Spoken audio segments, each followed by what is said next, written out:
Décédée ce lundi 9 décembre, la charismatique Marie Fredriksson, emblématique chanteuse du groupe suédois Roxette, s'est battue pendant 17 ans contre une terrible tumeur au cerveau avant d'en succomber à l'âge de 61 ans.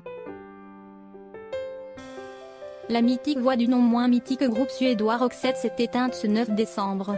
La charismatique Marie Fredriksson est décédée, à l'âge de 61 ans, des suites d'une longue maladie contre laquelle elle a lutté pendant presque 2 décennies. Atteinte d'une tumeur au cerveau détectée en 2002, la chanteuse aux cheveux courts peroxydés s'était fait opérer cette même année, mais l'intervention de 4 heures, suivie de mois de chimiothérapie et de radiothérapie, l'a laissée extrêmement diminuée, ne parvenant plus pendant plusieurs mois à lire, écrire, ou ne serait-ce que marcher. Si, entre 2004 et 2011, elle est parvenue à enregistrer 4 nouveaux albums, 3 en solo, et 1 avec Peur Gessle, son acolyte de Roxette, sa maladie a fait une récidive en 2016, causant le retrait immédiat de la chanteuse de la vie publique et de son activité professionnelle. Elle était alors en pleine tournée pour les 30 ans de Roxette, étant de nouveau fortement handicapée d'un point de vue oculaire et auditif.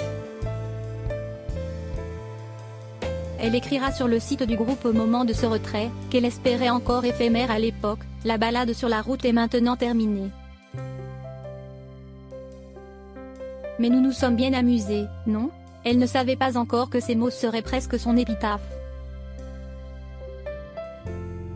Dorénavant très diminuée physiquement, sa tumeur au cerveau entraîne une vue déficiente, une surdité et une paralysie d'une de ses jambes. Marie passera 3 dernières années terribles, à souffrir le martyre, avant de finalement s'éteindre ce 9 décembre, à 2 semaines des fêtes de Noël, laissant derrière elle son mari Michael et leurs 2 enfants, sa fille Inaïs Joséphine, 26 ans, et son fils Oscar, 23 ans.